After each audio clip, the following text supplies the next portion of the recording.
Hello, it's Justin, and this video is about the top 5 foreign languages to learn, not including English, because if you're watching this video, you probably know English because this video is in English. So obviously this ranking is my opinion and it's from my perspective, but I'll give you reasons why I think these languages are the top 5 languages to learn and why I ranked them in the way I did. And when I'm ranking which languages I think are most important to learn, I'm not only considering the quantity of speakers who know the language, but also the quality of speakers. And by quality, I don't mean that speakers of one language are inherently better than others. Obviously not, I don't think that at all.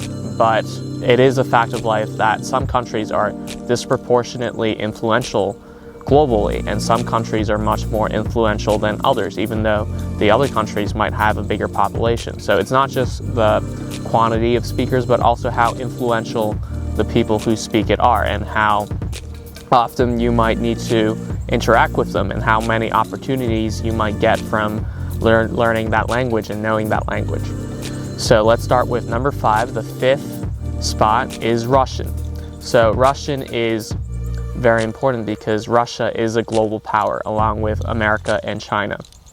And there are 166 million native Russian speakers. Of course, Russia is where most of them live, but there's also a lot of Russian speakers in Central Asia and Eastern Europe because they used to be part of the Soviet Union, where Russian is or was the national language and the official language. And even if you travel to Europe today, in Eastern Europe, Russian is still the lingua franca. If you go to Belarus or Ukraine, Russian is still more commonly used than English when you're conversing with people who speak different languages.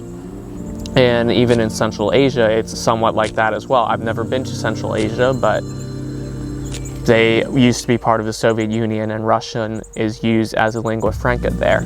And Russia is very influential because it's such a global power, and if you're going into diplomacy or even in business, Russian is important because Russia dominates the energy sector in terms of business. And if you're working in energy, it might be useful to know some Russian when you're working with Russian companies. Also, Russian businesses in general are pretty prominent, not just the energy sector, and they are growing as the economy. So Russian might be even more important in the future, and not just economically, but politically and geopolitically specifically. Russia is gaining more power on the global stage, and it might be useful to know Russian because of that. Also, if you've traveled in any major city in the world, there's a lot of Russian speakers in all the major cities, so you might bump into them if you live in a major city or you are traveling to a major city. And since a lot of job opportunities reside in major cities, you might meet Russian speakers, so it's useful to learn Russian. So my number 4 spot is French, which has 80 million native speakers, but around 300 million speakers in total because of former French colonies. So obviously French is spoken in France, but it's also spoken in Belgium, Switzerland, Luxembourg, and Monaco. And it used to be the lingua franca of Europe because back in the 1700s and before, France was the most populous country in Europe, and that is why French was used as the lingua franca back in the day. And that is where the term lingua franca came from, because French was used between people who did not share the same language. So in the 1700s, when let's say German meets a Englishman or a German meets a Spaniard, they would converse in French because usually they both know French. So if you're interested in historical study, and I think historical studies are very important, if you study the history of Europe, French is very useful because a lot of written documents, a lot of written novels were originally written in French, and a lot of philosophical works and works by intellectuals were written in French. Even non-French writers wrote in French because that was more commonly used. For example, Casanova We know him as this Italian adventurer, and he is Italian, but he wrote his works in French, and a lot of people did as well. And Frederick the Great of Prussia, who was very influential in Europe, he wrote a lot of his works in French because it was more commonly used. And even though Prussia was a German state, he used French because it was a lingua franca. So in terms of historical studies, in a European perspective, French is incredibly useful in learning about the history of Europe.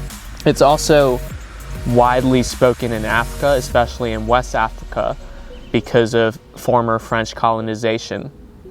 So in total, there's about 300 million French speakers because of the amount of people who speak French in Africa. And I think Africa is going to become more prominent in the world stage in the future because of its population boom. Africa's population is set to double by 2050, and a third of the world population by 2100 will be African. And since French is used so much in Africa, it is important to learn French in order to have more access to the African people. Obviously, French is used in Africa because of former colonization, so things can change. Maybe it won't be used as much in the future, but as of right now, a lot of Africans speak French, and even though their descendants might change in the future and speak a different language or not use French as much in the future, which is not necessarily going to happen, we don't know yet, because a lot of changes are happening in Africa and will happen in the future. But right now, a lot of Africans speak French, so if you want to know more about Africa, then French is a very useful language to learn. My number 3 spot is German. And German has 95 million native speakers, and it has the second most native speakers in Europe. The first is Russian, and the third is French. So German is spoken in Germany, Austria, Switzerland, Belgium, Luxembourg, and Liechtenstein. Although it doesn't have as much of an international reach as French, I still think Germany is more useful, even though it has a smaller population of total speakers, because Germany as a country is way more dominant in Europe and on the global stage. And Germany basically dominates the EU. It's the most powerful country in the EU. It has the biggest economy in the EU. And even before German reunification, when there was just West Germany and East Germany, West Germany alone was the biggest economy in Europe. And since 1990, when East Germany rejoined West Germany and we have a total Germany, Germany is obviously the powerhouse of Europe. So because of the European Union and because of how Germany leads the European Union, I think it's very important to learn German. Also, Germany is a business and technology leader worldwide. A lot of prominent businesses are German, much more so than most European countries. A lot of technology and science comes from Germany in a disproportionate rate. Also, Germans travel more than a lot of other European nationalities, and they spend about $90 billion on tourism, which compared to the French, that is $90 billion versus $40 billion. So they spend more than twice as much as the French in terms of international tourism. And if you've traveled a lot, and even if you've been to major cities, you may meet a lot of Germans because of how much Germans travel. So Germans are more present on the world stage. Their philosophy is also very influential. A lot of the major German philosophers have influenced modern political thought and modern intellectual thought. People like Friedrich Nietzsche, which I am reading right now, and also people like Karl Marx and Friedrich Engels, who have influenced socialism and communism. They basically founded socialism and communism, which led to the communist states arising in the 20th century, and there's still some communist ideology in countries right now, but a lot of German philosophers influence people worldwide. So it's important to learn German because of how influential they have been on the world stage. So the second spot is Spanish. And Spanish is obviously very important. It's spoken in Spain, it's also spoken in Central America and South America, and in total there are 572 million Spanish speakers, and it's projected to grow to 754 million speakers by 2060. And because so many growing economies speak Spanish, the importance of Spanish is only going to grow over time. And since there's such a major number of Spanish speakers, it's important, in my opinion, to learn Spanish just because so many people speak it. And the number one spot, without a doubt, in my opinion, is Mandarin Chinese.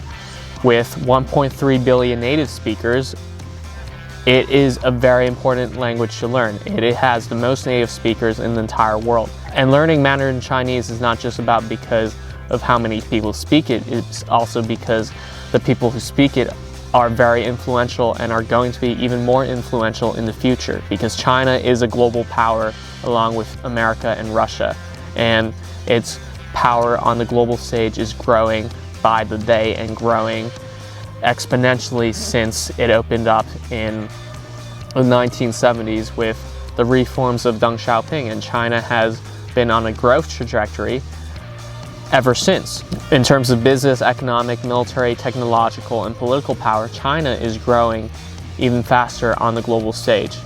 It's the second biggest economy in the world in terms of nominal GDP. In terms of purchasing power, it has already become the biggest economy in the world. And Chinese businesses are expanding on the global stage.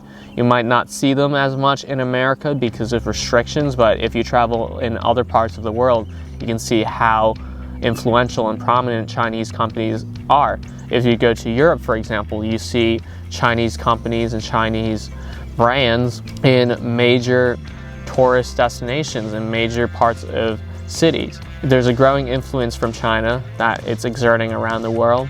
With the Belt and Road Initiative, a lot of countries have been relying on China for building their own infrastructure, so China has become more influential because of that. China is also a world leader in AI, artificial intelligence, which is what people are talking about right now.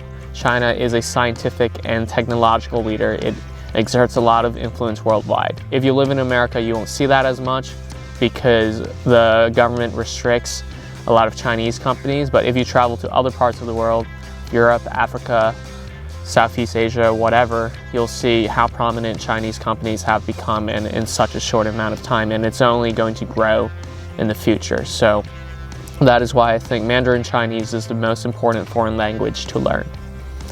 So thank you for watching. I hope you enjoyed this video. Like, comment, and subscribe, and turn on the bell notification so you get notified when new videos come out. Also, follow me on Instagram where you can DM me, and follow me on Medium, where I write about the same topics I talk about on YouTube. The links for my Instagram and Medium are in the description below, so check that out, and I'll see you next time.